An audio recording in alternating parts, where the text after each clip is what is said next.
الزم حدودك ولا في أعمال غيرك تندحش مالك ومال اللي قد تعود على كذ.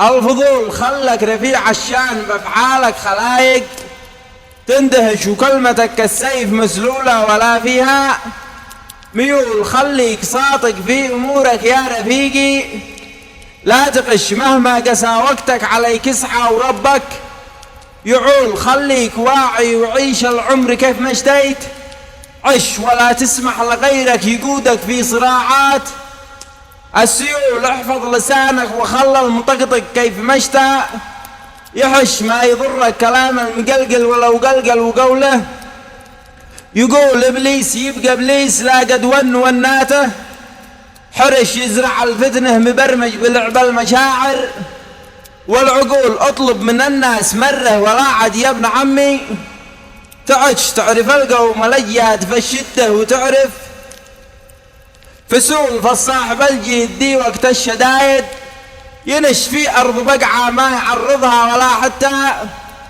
يطول. والصاحب الندل مثل اسمه ولا عمره يهش مثل ملعر جديه حول نفسه يجول. اكتم على اسرارك ولا هو كل من جالك تفش فالبعض من زلح يقرعها على جراحك قبول. شوف الحرير انواع به ناعم وذي عكسه دخش الفرق واضح فرق ما بين الصحاري والسهول. انطق بكلمة حق يوم الحق في وقته هبش تنفع بها مظلوم ذاق الويل من ظلم المغول.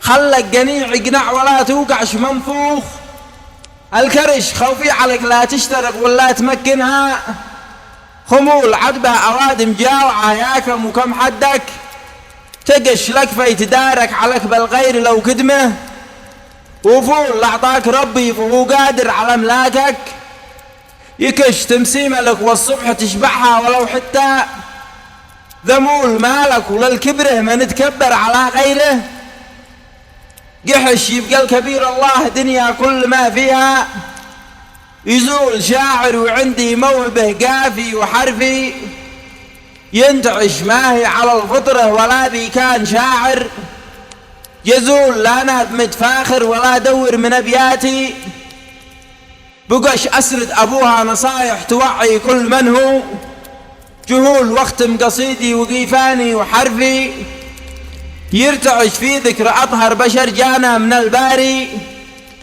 رسول. صلوا معيب القول وحيوا ليل هذاك الوحش صلاة ربي على الطاهر حبيبي وآله والبتول. صلاة ربي على الطاهر حبيبي وآله والبتول.